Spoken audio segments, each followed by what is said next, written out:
What's this?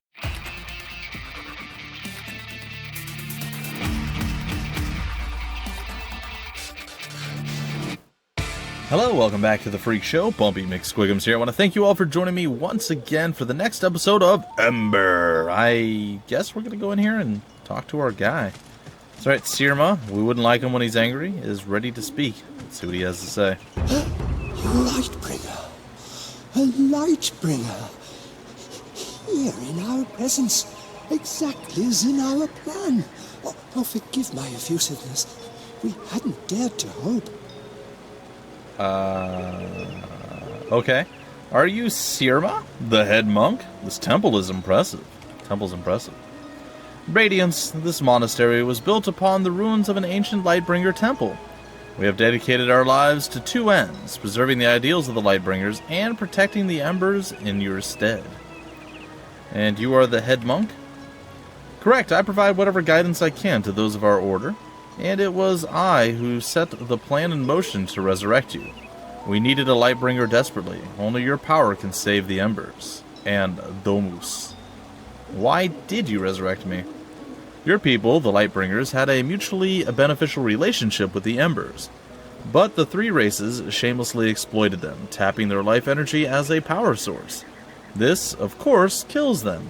You Lightbringers nurtured and protected the Embers for eons, but, well, it's our hope that you can now prevent their extinction. Well, why not simply ask another Lightbringer for help?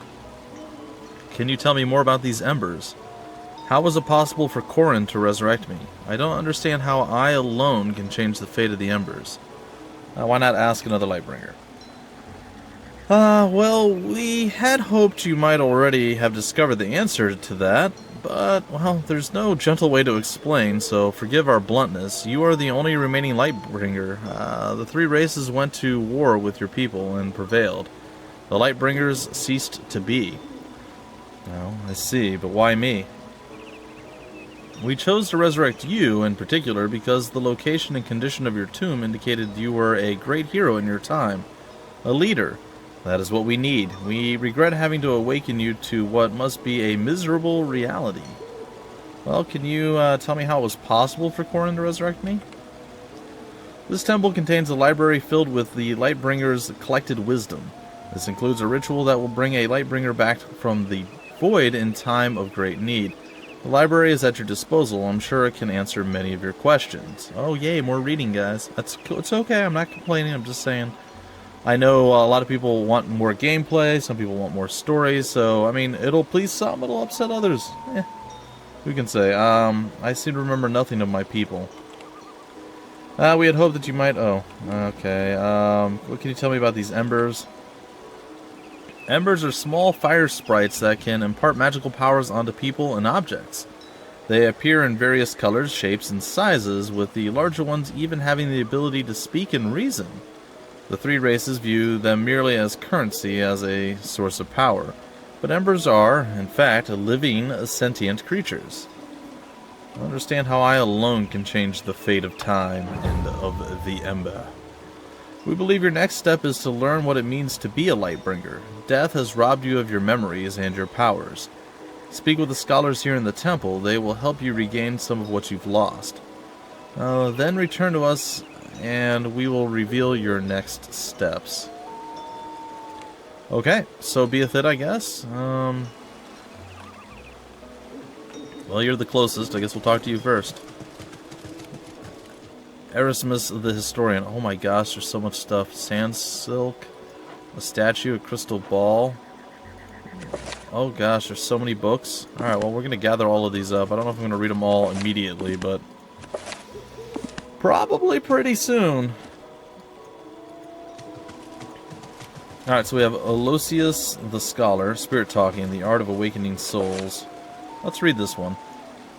Spirit Talking, The Art of Awakening Souls by Radiance Monks. One of the many things we discovered in our extensive research into the Radiance archives is a truly remarkable ability we had never heard of before. Some Lightbringers, through a natural predilection and a deep bond with their Ember companion, can speak to the spirits of the departed. While the results are much spottier with those who have died long ago, the recently dead often have their aura still about them. Below is an excerpt from a complex verse taken from a very ancient document, updated into modern English, which describes how a Lightbringer may unlock this power within him and utilize it. Death is not the end. The body is not all we are. Something beyond words lives within. When we perish, a new journey begins. There are some who can serve as a bridge between two worlds, some who see through the darkness to the ethereal. These bringers of light, these souls of purity, they can carry words with the dead. They can heal those who are gone. With their ember by their side, feeding off their energy, they can carve open a portal and defy all logic. If this power lies within you, then only you may discover its secrets. It is different for all, special to each one. Well, I was doing fine, and then I just completely ruined it, guys. I'm sorry. Quiet your mind, quiet your heart, shut out the light, shut out the dark. There is no world, there is no existence. When you believe this, then you will see. Then you will hear, then you will speak. The only boundaries of existence are those we construct. Nothing can contain an open mind, not even death. As this mystical passage details, the key to spirit talking is some sort of unquantifiable inner power. There is something special that lies within each of these people, blessed with a strong partnership with an ember, and a mind which can think beyond the normal boundaries of existence. How this can be done may be lost to history. Only the Lightbringers know, but they do not dwell on our plane anymore. Cool. Or terrible. One of those two things. Let's talk to Erasmus. Have you accepted the goddess as your savior? It's the Lightbringer, a living, breathing Lightbringer. You are breathing, aren't you? Forgive me, I have a lot of questions for you. Who were your parents? How did the Lightbringers discover the Embers were alive? What does the bond between you and your Ember feel like? I'm afraid I can't offer you many answers. I seem to have no memories of my prior life. Burn! Really? And yet you clearly remember much of the language. What an opportunity this is to learn about death. But wait, perhaps you'd like me to fill in some of the gaps for you. Is there anything you'd like to know? I'd be honored if you let me help. Well, do you have any idea who I was? Well, we don't have much specific information. Your tomb said you were a warrior most valiant, and that your heart was true, but most of the rest of the inscription was worn away, including your name and the date of your death. How did I die? That's what I was hoping to ask you. All we know for sure is that you died at the Battle of Harvest Plains, which became the Bog of Souls, and you were given a burial of great honor in the Barrows. You died a hero, we're certain of that. Why did the three races attack the Lightbringers? Weren't we their mentors? You were until the Embers arrived. Then your people became involved with unlocking the Embers' secrets and forging bonds with them. The three races felt tossed aside, but their main motivation to go to war with you was their jealousy and lust for the Embers' power, which you were rightly reluctant to share. Well, I must depart. Thank you for the knowledge. You're welcome. I'll try to think of more that might be useful. Don't hesitate to come to me. Sure, buddy. Alright, let's go talk to Aloysius. Her mask looks very uncomfortable. You spoke to me. Thank you. It is a little overwhelming to even speak with a Lightbringer, let alone instruct one. Forgive me, I'm a little nervous. Your people are capable of so much. Communing with Embers is just the beginning. Well, I'm anxious to learn about my capabilities. This is monumental in my opinion. One of the Lightbringer's most powerful abilities is to speak to the dead, but just the recently dead. And I'm sure that since you were just, pardon my language, resurrected... Why is that a bad word? It should be easier for you to commune with spirits than it was for even the most powerful Lightbringers who ever lived. Well, how can I possibly talk to the dead? How do I actually accomplish this? Well, in all honesty, I don't know. I've studied this aspect of the Lightbringers extensively, but of course that's no substitute for being able to actually do it. You know, you can read about my findings. There's a book on the shelf about them. Thank you. I'm sure your assistance will be of great value to me. Oh, a final thought. We believe that the dead are often left full of pain and regret. If I had the ability to speak to them, I would try to ease their passing, and perhaps I could learn something in the process. Uh-huh. That's just what the Danish want you to think. Alright, we're gonna go apparently no further because that's a dead end. Surprise! Guess we can go this way across the little magic carpet here. You guys have no names.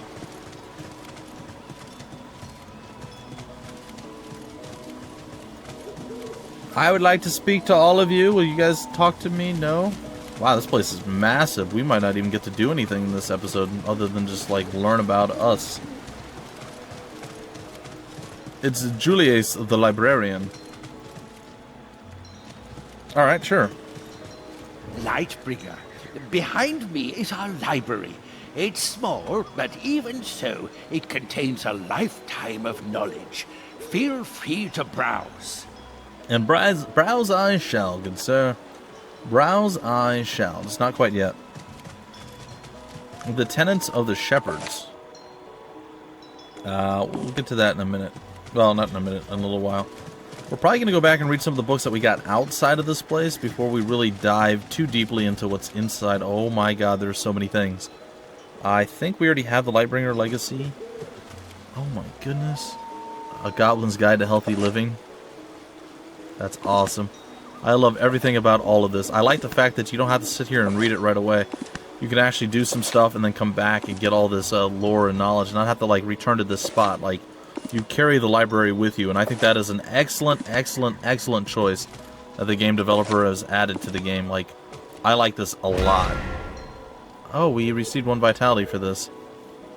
Varos, Foundation of Life by Bomb. Didn't I read this one? Maybe not. Let's read this one now. The dwarves are a very religious race. I myself grew up in a family in which 3 of my brothers went on to become monks. Many of our schools are run by these monasteries, giving the younglings a firm grounding in the spiritual guidings of the dwarven society.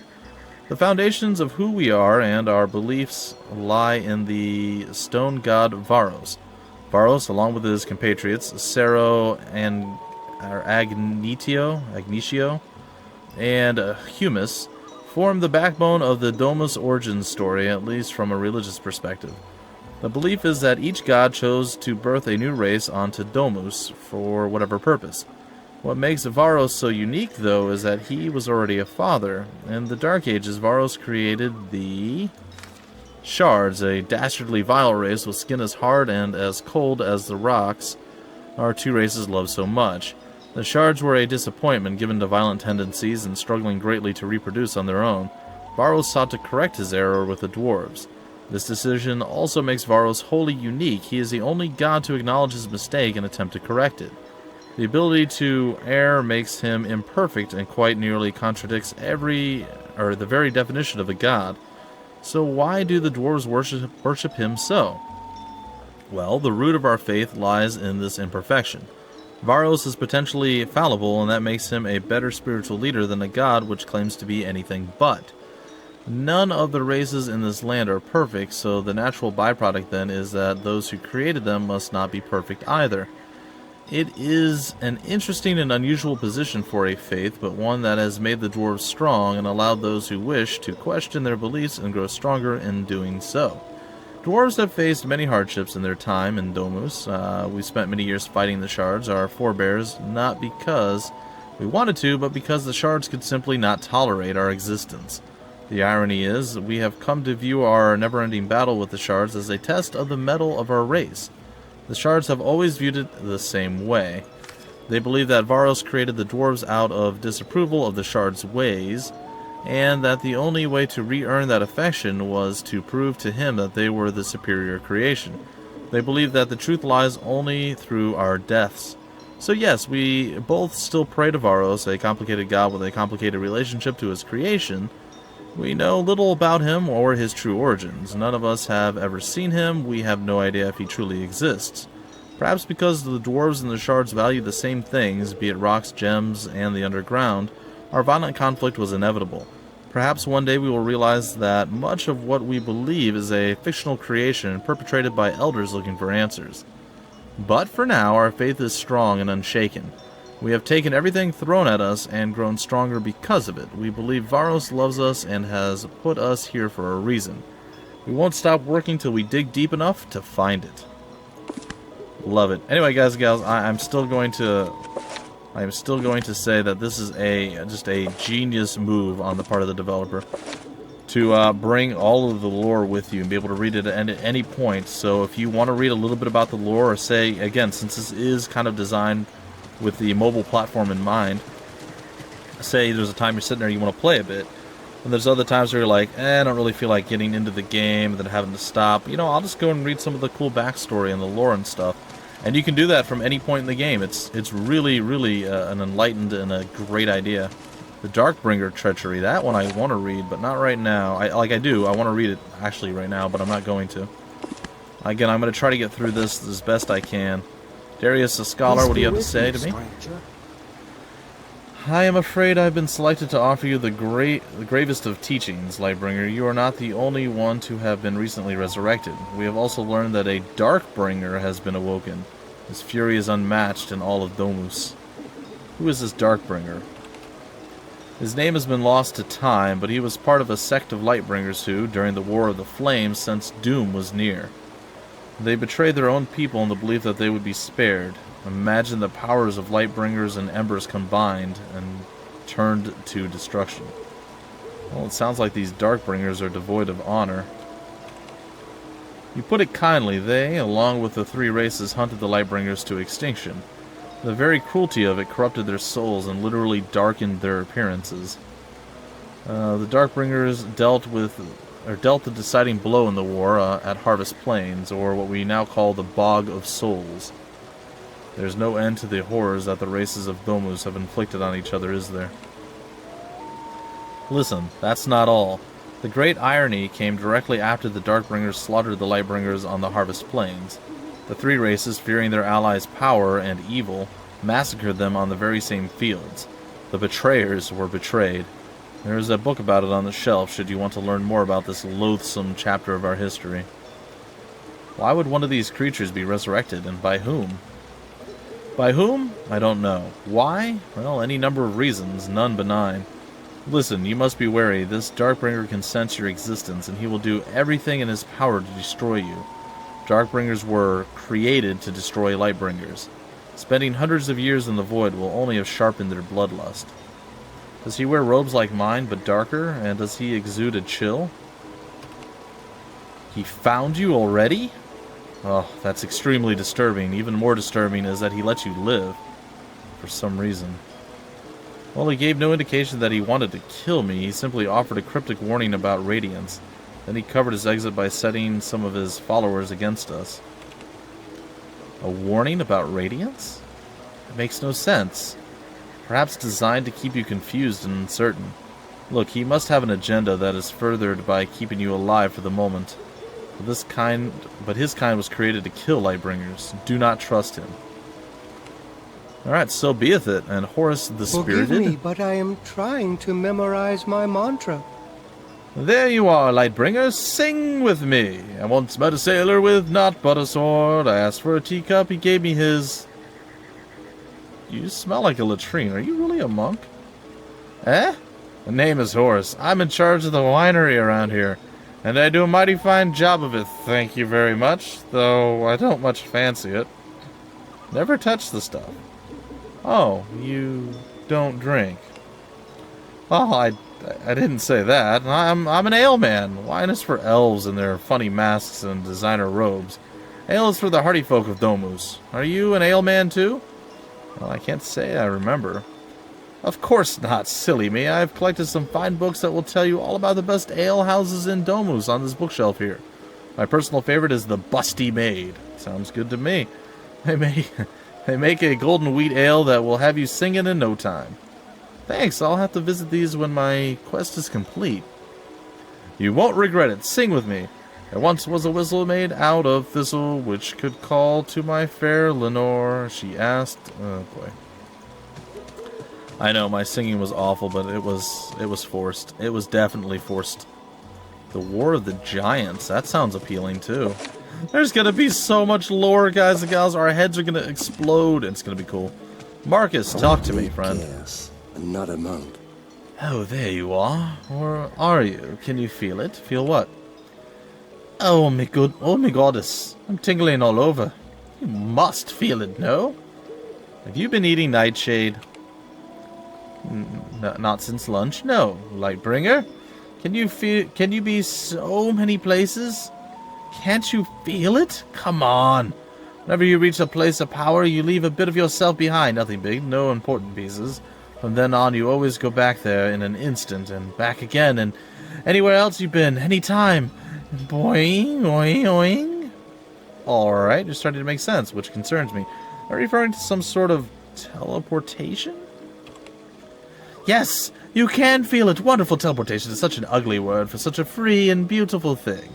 Lightbringers can pop in anywhere. Well, once you've been there. Can't go somewhere you've never been, can you? That would be crazy. That does sound very useful. How do I do it? You tell me? You're the Lightbringer. I can't actually do it. You'll figure it out. You already said you can feel it. Thank you for, well, whatever this was. I live to serve, or wait, do I serve to live? Where am I? Are we still in Radiance right now? That guy, Peace Wendell. be with you, stranger. Peace be with you as well, Wendell the Scribe. Hello, Lightbringer. I am Wendell, Sirmar's personal scribe. In addition, I am an amateur historian and map maker. I'm no Gerald Wembley, but I consider myself quite knowledgeable. Anything you wish to know? Well, perhaps you can enlighten me on the War of the Giants, which took place entirely while I was in the Void. It is a long and complicated war. The books by Wembley on the bookshelf here cover it in great detail. I can give you the basics, though. Toward the end of the Fourth Age, the year 1933 to be precise, the three races were in a period of unparalleled land expansion, driven by prosperity and a desire for more embers. Greed, an unquestioned ally in any war. No doubt, eventually the three races began to encroach on the Giants' eastern territory, which had been there since the Second Age laid out kingdom boundaries. The Giants would stand for it no longer, diplomacy failed, and skirmishes broke out between them and the Elves and Dwarves. Where were the humans in all this? Divided into two separate, loosely tied kingdoms. The City of Light, led by King Archimedes, was quick to join the Elves and the Dwarves. Pinnacle, under his brother King Argothor? King Argothor remained reticent. The Giants found allies in other oppressed races, such as the Shards and the Drifters. The lines were drawn, battle was fierce. Surely the allies beat back the Giants with ease. Well, quite the opposite, actually. The Giants made steady gains over a bloody 5 years. In early 1938, they took the City of Light and began burning the Farmlands. This finally aroused Pinnacle and the Shepherds to the east. They both joined the alliance. Hope was kindled. What happened next? The Battle of the Farmlands. The Allies organized a deadly counterattack in the dark of night. They struck a swift and decisive blow over 3 days of monumentally bloody fighting. The casualty totals were enormous. King Archimedes of the City of Light was mortally wounded. The Giants were pushed to retreat for the first time, though. So the war changed after that? Indeed. King Argothor of Pinnacle was enraged by the death of his kin. He led a furious campaign, driving the Giants back to the western cliffs over the next year and a half. A treaty was finally reached toward the end of 1939. The kingdom lines were redrawn, the Allies made enormous gains, the Giants faded quietly. Did this war lead to a time of prosperity for the three races? Yes and no. With Archimedes' death, Argothor became king of both City of Light and Pinnacle. Reunited the two human kingdoms, humanity became the strongest force in Domus. In the east, a mysterious fire consumed much of the southern force, which the shepherds called home. It was devastating. They became the shepherd plains. Sounds like the war changed many things. It truly did. I urge you to read up on it, and King Argothor especially. There are many books which go into further detail on the subject. You will find that, even more than 100 years removed, the War of Giants has left a lasting mark. Have the boundaries of the kingdoms changed since my time? Where do the three races call home? The boundaries have changed significantly. I would refer to your map for that. I drew it. I can give you some information on the three races and their homes. Tell me about the humans. The human kingdom lies far to the south of Radiance. It consists of two cities, the City of Light and Pinnacle. King Victus is the ruler of the City of Light, while his sickly brother King Xavier and his meddlesome son Prince Sirion control Pinnacle. They also govern the Farmlands that pepper the center of the continent. Tell me about the Elves. The Elven Kingdom is an island known as Ryson. Ryson? Sure. And it lies in the Western Ocean, not visible on your map. It's a beautiful island lined with gorgeous beaches and bustling ports. The capital city, Medius, is home to King Aventus, a veteran of the War of the Giants. And tell me about the dwarves. If you look at the top of your map, you can see the southern border of the Dwarven Kingdom far to the north, above the Bog of Souls. Above that lies the vast mountainous region that the dwarves call home. The King Hawfast lives in the capital city of Gwynfire. Well, that's all for now, thank you. Anytime, there are many books which can teach you the history of these people. Perhaps next time we'll delve a bit deeper into some of the other races and landmarks. Until then, thank you, Wendell. Alright, Jarin the Scholar, we are almost out of time, folks. We have been just hammered with stuff this time around. We can read this, though. A Guide to Crafting by Alaron the Sage. You can craft many useful items in Ember. They fall into 6 categories: alchemy, cooking, smithing, leatherworking, tailoring, and woodworking. Each category has an associated crafting station that must be used to create items of that type. Nearby you will find a table of ingredients next to an alchemy refinery. Click it to bring up the crafting window. Drag the red flower and medium empty flask from the table onto the window, then click the craft button. The ingredients will be consumed and a health potion will be created. You can find ingredients for crafting in the world or buy them from merchants. Ingredients in the world show up on your compass as little yellow dots. Cool. Oh my, there is just a ton of stuff here. Oh, I'm not ready for that yet. Stop it. Like, it keeps jumping me over. Oh, whatever. Alright, so... stuff. Other? Oh my god, there's so many things. Yeah, none of those are what I wanted. Consumables. Do we have something that's like crafting materials? Key items? No.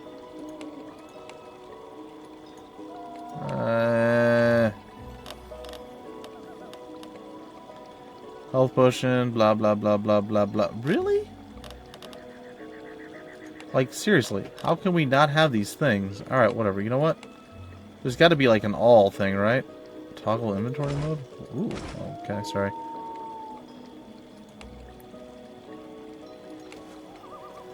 There should be whatever they said, right? The thing and the thing, and there's no flasks. Where are all the flasks and things?